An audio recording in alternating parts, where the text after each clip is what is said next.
Hello everyone and welcome back to my YouTube channel, that is Abhilasha's Life and Style. I hope you guys are doing extremely good.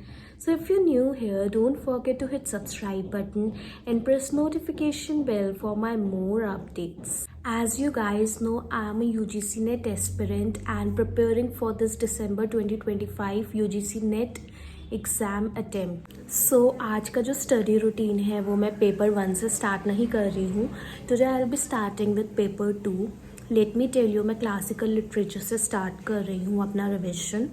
तो अभी मैं करूँगी archaic age, Augustan era and जो Homer है उनका Iliad, Odissi, इन सब की जो है वो मैं एक शॉर्ट समरी करूँगी।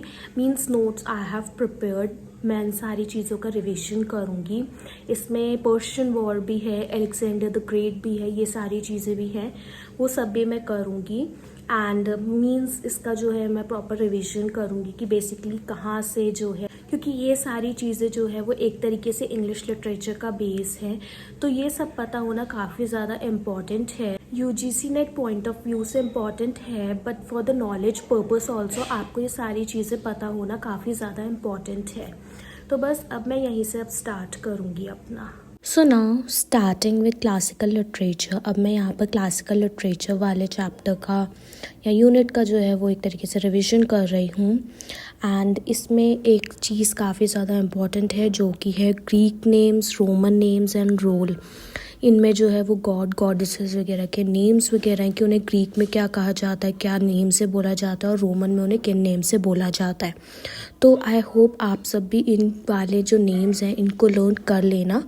एग्ज़ाम में क्वेश्चन पूछा जा सकता है डायरेक्ट और इनडायरेक्टली, तो बस इसलिए पता होना काफ़ी ज़्यादा इम्पॉर्टेंट है।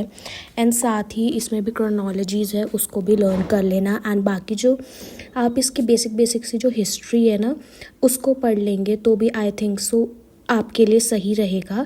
बट बाकी जो इसमें जो भी नॉवेल्स वगैरह हैं या जो वर्क्स हैं ना, उनको एक बार अच्छे से पढ़ लेना। लाइक उनकी शॉर्ट समरीज देख लेना या उनकी थीम्स देख लेना, किस थीम्स पे वो बेस्ड होती थी चीज़ें, ये सारी चीज़ें आप एक बार ज़रूर पढ़ लेना, आपके लिए इजी हो जाएगा। तो बस आज मैं कर रही हूँ इसी वाले क्लासिकल लिटरेचर वाले चैप्टर का आप कह सकते हैं रिविजन।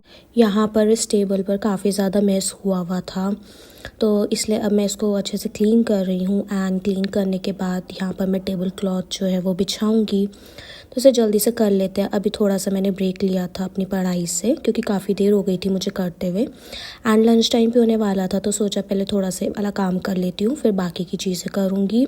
टेबल को अच्छे से क्लीन करने के बाद then I went to kitchen. फिर मैंने किचन में सबसे पहले जाकर I boiled milk, as you can सी।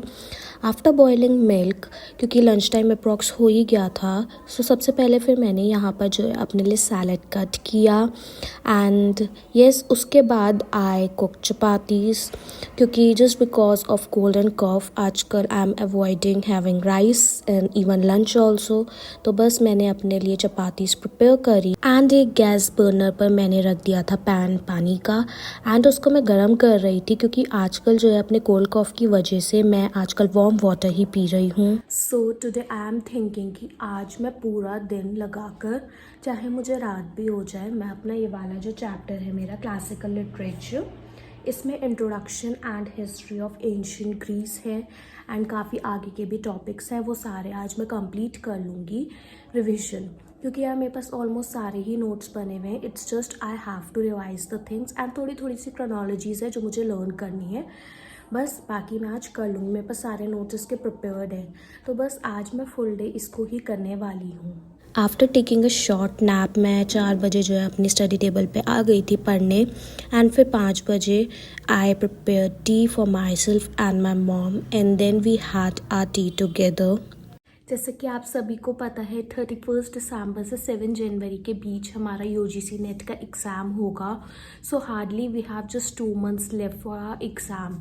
तो इस टाइम ऐसा है कि हमें प्रॉपर अपना अच्छे से टाइम मैनेज करके चलना होगा। I know it becomes difficult for a lot many people, जैसे जो हाउस वाइफ्स हैं या जो वर्किंग हैं एंड जिनके बेबीज़ हैं, लाइक बहुत डिफ़िकल्ट हो जाती हैं चीज़ें बहुत सारे लोगों के लिए, but still if you are willing to give this one exam, तो अभी भी we have good 2 months, means we have 60 days, and 60 days में हम अच्छे से अपना कर सकते हैं। हो सकता है अभी बहुत सारे लोगों का सिलेबस कंप्लीट नहीं हुआ होगा, still you can manage that. It's just कि आपको अपना टाइम को अच्छे से मैनेज करके चलना पड़ेगा। जैसा कि मैंने अभी बोला कि अभी बहुत सारे लोग ऐसे होंगे कि जिनका भी सिलेबस कंप्लीट नहीं हुआ होगा। What you guys can do is कि आप एक एक वीक लेकर चले या 5 days लेकर चले कि आपको 5 days में ये वाला चैप्टर पूरा कंप्लीट करना है, और साथ ही साथ उन 5 days में 6 days में या विद इन अ वीक आपको उसके MCQs और PYQs भी साथ साथ सॉल्व करने हैं। एक तो आप ऐसे करके कर सकते हैं, अगर आपके कोई भी चैप्टर्स रहते हैं तो आप ऐसे करके भी कर सकते हैं, तो आपका काफ़ी सारा सिलेबस कंप्लीट हो जाएगा टिल December एंड। ओके, आप ऐसे करके चल सकते हैं। एंड ऑल्सो आप क्या कर सकते हैं कि आप मॉर्निंग टिल आफ्टरनून आप अपना पेपर 1 को दे सकते हैं time, and from afternoon till night आप अपना पेपर 2 को दे सकते हैं। आप ऐसे करके भी कर सकते हैं साइमल्टेनियसली, जस्ट बिकॉज दोनों ही एग्ज़ाम्स काफ़ी ज़्यादा इम्पॉर्टेंट है, हम दोनों में से किसी को भी नेगलेक्ट नहीं कर सकते हैं। But for this what you can do is कि आप पेपर 1 को थोड़ा सा कम टाइम दे सकते हैं एंड पेपर 2 को ज़्यादा टाइम दे सकते हैं। अगर जैसे हम वेटेज की बात करें तो अगर पेपर 2 है तो ज़्यादा मार्क्स का आता है एंड पेपर 1 थोड़ा कम मार्क्स का आता है, आप ऐसे करके कर सकते हैं। और अगर आपको लग रहा है कि आपका पेपर 2 काफ़ी ज़्यादा अच्छे से प्रिपेयर है, तो आप क्या कर सकते हैं कि उसके PYQs कंटिन्यूसली सॉल्व करते रहें एंड साथ ही साथ अपना पेपर 1 को आप ज़्यादा टाइम दें। आप ऐसे करके भी जो है चीज़ों को मैनेज कर सकते हैं। अब मैं बात करती हूँ कि क्या आपका टाइम टेबल रहना चाहिए या क्या आपके स्टडी आवर्स रहने चाहिए। तो उसमें सबसे पहले मैं अपना बताती हूँ कि मैं मॉर्निंग में 9-9:30 अप्रॉक्स अपना पढ़ने बैठती हूँ। मैं फिर दिन तक पढ़ती हूँ अप्रॉक्स 2-2:30 तक। उसके बाद I use to have my lunch के बाद मैं 10-15 मिनट्स अगर नैप लेती हूँ तो दैट इज़ ओके, या थोड़ा सा रेस्ट कर लिया। आफ्टर दैट मैं अपना वापस से 3:30 और 4 o'clock अपना पढ़ने बैठती हूँ टिल 8-8:30। ऑल तो बीच में मैं 5 मिनट्स 7 मिनट्स का भी ब्रेक लेती हूँ, ऐसा नहीं है। एंड येस, उसके बाद फिर मैं अपना डिनर करती हूँ। डिनर के बाद जो मैंने पूरे दिन किया होता है तो उसका मैं रात को रिवीजन करती हूँ। एंड अगर मैं पूरे दिन से ही रिवीजन कर रही हूँ किसी चीज़ का तो भी रात को फिर मैं उसके आगे का करती हूँ। मेरा कुछ ऐसा रहता है। बट जैसे जो लोग वर्किंग हैं उनका अगर जॉब है मॉर्निंग टिल इवनिंग, तो आप क्या कर सकते हैं, after returning back to home आप अपना थोड़ा सा रिफ्रेश हो, अगर आपको नैप लेनी है आप वो ले सकते हैं। उसके बाद आप अपना पढ़ने बैठ जाएं लाइक अप्रॉक्स 7 o'clock 8 o'clock से अपना डिनर करके फिर आप पढ़ने बैठ जाए टिल आप 12 o'clock पढ़ सकते हैं, 1 o'clock तक पढ़ सकते हैं, जितनी आपकी कैपेसिटी है। एंड आप ऐसे करके फिर कर सकते हैं। ऑल्दो ये टाइम थोड़ा सा कम है बट स्टिल आपको थोड़ा सा मैनेज करना पड़ेगा फॉर 2 months एटलीस्ट। या अगर आप हाउस वाइफ है तो हाउस वाइफ्स का क्या होता है यार, they are mostly occupied in their household works and साथ में उनकी बेबी होते हैं या जो भी है यार, बहुत सारी चीज़ें होती हैं तो उनके लिए और भी चीज़ें डिफ़िकल्ट होती हैं।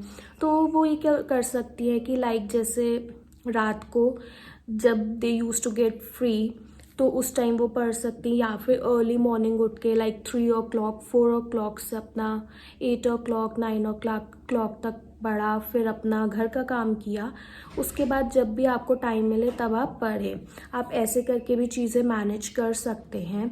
तो ये है कि आप अपना स्टडी रूटीन ऐसे रखें, बट ये ज़रूरी नहीं है कि if I am studying 8 to 9 hours तो आपको भी उतना ही पढ़ना है। यहाँ पर smart work matters a lot, तो आपको स्मार्टली स्टडी करना है। एंड जैसे कि जस्ट 2 months रह गए हैं तो what I would prefer is कि आप सबसे पहले इम्पॉर्टेंट टॉपिक्स पर ध्यान दें। एंड ऐसा करने के लिए आपको क्या करना पड़ेगा, आपको कैसे पता चलेगा क्या क्या इम्पॉर्टेंट टॉपिक्स है।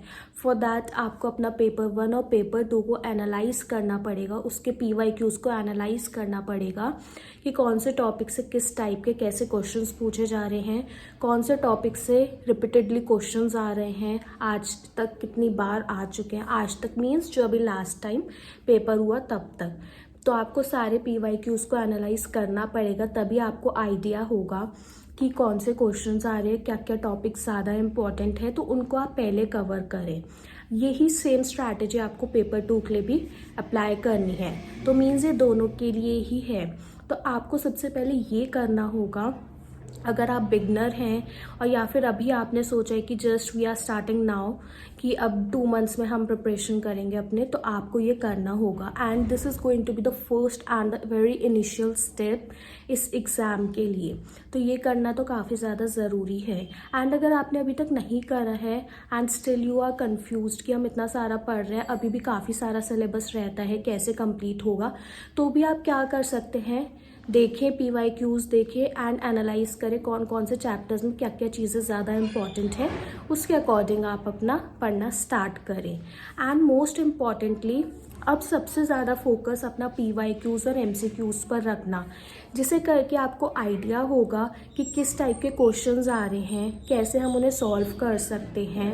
एंड ऑल्सो आपको टाइम मैनेजमेंट का भी आइडिया होगा कि सपोज़ 50 क्वेश्चंस हैं तो उसको हमें कितने टाइम में कंप्लीट करने की कोशिश करनी है, किस टाइप के क्वेश्चन ज़्यादा टाइम ले रहे हैं। ये सारी चीज़ें आपको तभी पता चलेंगी once you start solving PYQs और MCQs। बाकी आपका सारा फोकस स्टडीज़ की तरफ होना चाहिए।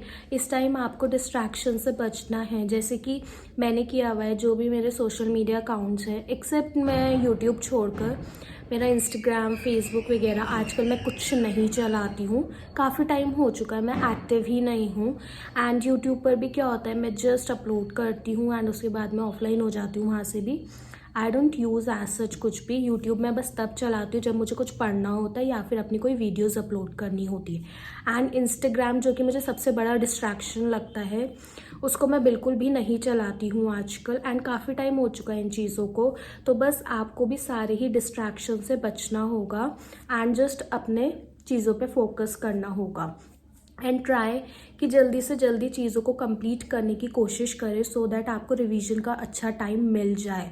तो बस आई फील लाइक कि आपको ये सारी चीज़ों को फॉलो करना होगा, देन यू कैन अचीव और score good marks in this one exam. Still we have 2 months, तो 2 मंथ्स में भी काफ़ी ज़्यादा अच्छी मेहनत हो सकती है अगर हम अपना बेस्ट दे तो बस ये चीज़ आपके लिए भी है और मेरे लिए भी है। सो बस ये वीडियो मैं इसीलिए बनाई थी कि आपको थोड़ा सा पता चल जाएगा कि आप कैसे टाइम मैनेज कर सकते हैं एंड कैसे अपनी चीज़ें कर सकते हैं। ये मैंने एक जनरल वीडियो बनाई है सभी के लिए, जो होपफुली सबको हेल्प करेगी काफ़ी ज़्यादा। तो बस ये वीडियो सभी के लिए है। And thank you so much for watching this video.